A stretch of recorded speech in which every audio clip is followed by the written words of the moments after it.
You know the thing you've been telling yourself you'll do someday? The degree you'll finish, the business, the nonprofit, the charity you'll start, the boundary you'll set, the conversation you know you need to have that you promised yourself you'll have, the weight you will lose, maybe the relationship you're ready to leave, the raise you've been thinking about asking for.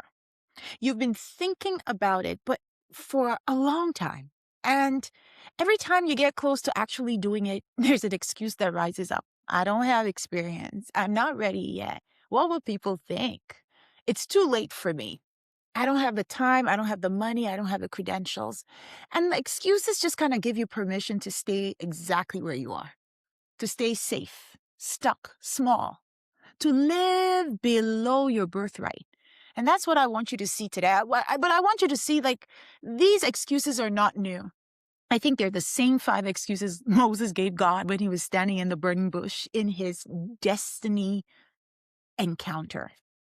So let's talk a little bit about these excuses that might be universal excuses. Like, we all make them. And let's examine the way God answered every single excuse that Moses had. And we want to see if we can draw some wisdom from those excuses and maybe see how they apply in 2026 in our lives. And tomorrow we're going to talk about how to live outside of this realm of excuses. So I'm calling it the 5 universal excuses. All right. Okay. So let's just dive in. So when God said to Moses, I want you to lead Israel out of Egypt. Moses didn't say, yes, Lord. He said, but. And he said, but like 5 times. Okay. And every single one of them was an excuse that you have probably used and I have used, definitely used as well. All right. So excuse number 1, who am I?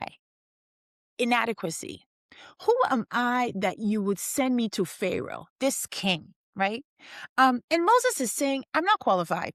And look, doesn't it sound familiar? Like, who am I to ask for that promotion? I don't have the degree. Who am I to start that business? I've never done that before. Who am I to set that boundary? I'm not confrontational. Who am I to go back to school at 40? And I think the lie is that we think that we have to be qualified before we do. We don't recognize that the qualification comes in the doing. So God says to him, yeah, you're right. You're not qualified, right?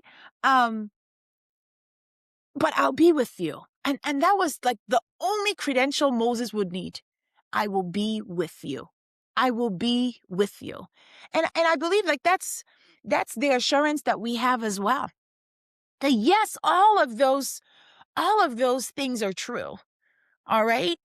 We might not be adequate. We might not be properly qualified, etc., etc.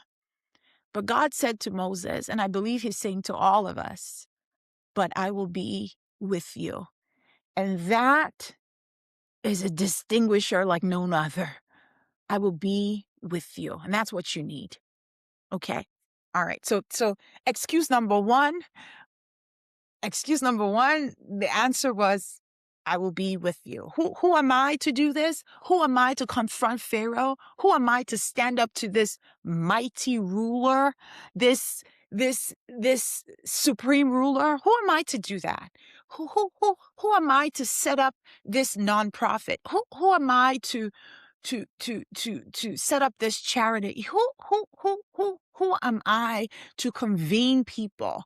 Who am I to activate people? Who am I to start this series of meetings and conferences? Who am I to set up this ministry outreach? Who am I to support widows internationally? Who am I to set up this day of prayer? Who am I? God's response is, I will be with you. Okay, and I think that's the answer to all of us. So we don't need to be qualified before we move. The qualification will come in the moving. We do need to recognize that he is with us. And that in and of itself is a great qualifier. All right. The second thing that Moses seems to speak to here is, he says, what if they don't believe me? what if they don't believe me? And it talks about his need for approval. He wanted to be approved by the people he had been sent to. He wanted, and I think all of us do, right? All of us want to be approved by the people we are sent to lead, by the people we are assigned to serve, by the by the community, the sector, the industry we are sent to. We all want to be approved. So in and of itself, it's not a bad desire, but it's not an acceptable excuse, right? So it's not a reason to not do. The fear that will not be approved, the fear that will not be accepted, the fear that will not be embraced, the fear that we're a stranger, we're an outlier, is not an adequate excuse. Okay, so when Moses says, "What if they don't believe me?" What if they don't believe me? What if they don't believe me? What if they don't listen to me? Exodus chapter 4, verse 1. What if they don't believe that you've sent me? What if the people reject me? You're sending me to lead people, but what if they don't even accept me as your leader? What if I speak up in a meeting and everybody thinks I'm stupid? What if I set the boundary and it makes somebody so upset and mad? And then here's the truth. It's a lie that you need everybody's approval before you move. It's a big lie. The truth is you don't need consensus. You need courage.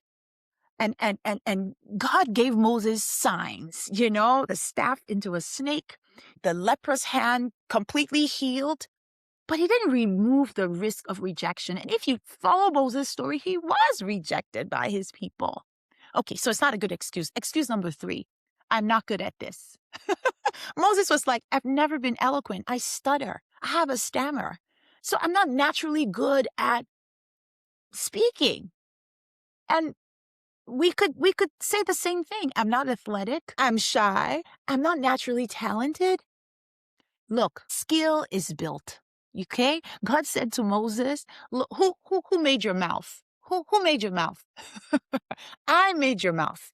So if I'm asking you to speak, I will be with your mouth. But this was still not enough for Moses, honestly, because he still had some more excuses. All right. Like, I don't think at this point he's picking up that, like, God is not going to do excuses. God knows exactly what's inside of Moses. He knows exactly what Moses is sent to the earth to do. And he knows Moses' capacity better than Moses knows himself. And so he's not going to buy the excuses. And just think about that in your situation. He knows that you have the capacity to birth that dream, that idea, that project. You have the capacity to incubate this idea and make it manifest and to scale that business. He knows. And so why should he take an excuse? Whatever excuse that you're coming up in your mind, he's not going to take your excuses. Okay? So, and the response is just kind of the same, like, you're going to do this thing. And I think that's the same thing that he's saying to you, he's saying to me, that thing I've asked you to do, that thing that doesn't move from your heart year in, year out, you're going to do this thing. So be gone with these excuses. Excuse number 4, he said, send somebody else. Please send somebody else. Send my brother. Don't send me. So he's basically saying, like, somebody else is better suited for this thing you're given for me to do. And we've all done it. My friend is more organized, so she should start the business. My sister is better with people, so she should have the hard conversation. My coworker is more qualified, so he should get the promotion. It's a lie. God chose you, not somebody else. And I think this one really made God upset because, like, he was done with Moses. He was done with Moses giving his assignment to somebody else. Excuse number 5, what if I fail? Of course, Moses doesn't say this out loud, but I think that's what's underneath all the excuses that we've just kind of briefly gone through. What if I fail? What if I invest the money and I lose it? What if I'm vulnerable, building out here in the open, and I fail? Okay? But look, you're already failing if you're not trying. You are failing if you're not trying. And so that excuse doesn't even protect you. It costs you more than the risk would have cost you. So take the risk. All right. So the whole point is for us to bring this out of the Bible and into our lives. So which one of these excuses are you using? I'm not qualified. What if they reject me? I'm not good at this. Somebody else could do it better. Which one are you using? What if I fail? Which one of these excuses sounds reasonable to you? Sounds like wisdom, sounds like you're being real, sounds like you're being wise. Which one of these? And the only thing I've come by here to say is that those excuses, whichever one is your favorite, they're keeping you from the life you're born to live. Not the calling, not the big assignment, your life. Excuses are keeping you from your birthright. Your birthright. So here are some of the things that if you live in this realm of excuses, here are some of the things it will cost you. You will stay stuck. Time is going to pass and you will stay stuck. You will reinforce the belief that you can't. Every time you make an excuse and say that's the reason why you can't do something, yeah, it's going to be true for you. It's going to be true for you. And the excuse is going to become who you are. Somebody else is also going to get what is meant for you. Remember, there's this story in the Bible where there's a banquet and they send out an invitation and people have excuses, legitimate, good reason excuses. They miss the feast. And the master sends for his servants to go get other guests. It's like, you know what? The people I invited, they're not coming. Go get me some other guests. So can you imagine you're invited? You have an excuse and you're not there for the feast, the banquet that was made for you. You don't want that to be you. I don't want that to be me. I don't want that to be you. So let's realize that our excuses have a cost to them. And we need to decide in this season that we're going to shift out of those excuses. We're going to get out of this realm of excuses so that we can start living the life that we are born to live. Living the life that we are born to enjoy. Living the life that our birthright affords us. I think that is something that we get to choose. So those 5 excuses Moses used, 3,000 years ago, don't use them. They're costing you. They're costing you time. They're costing you opportunities. They're costing you your life. You have a life to build. And tomorrow I want to talk about why this is the life you want. Why this is the life you want. I'll see you tomorrow. We'll talk about why you want a life that has no excuses and why you should be moving your life into a no excuse zone. I'll see you tomorrow. Bye-bye.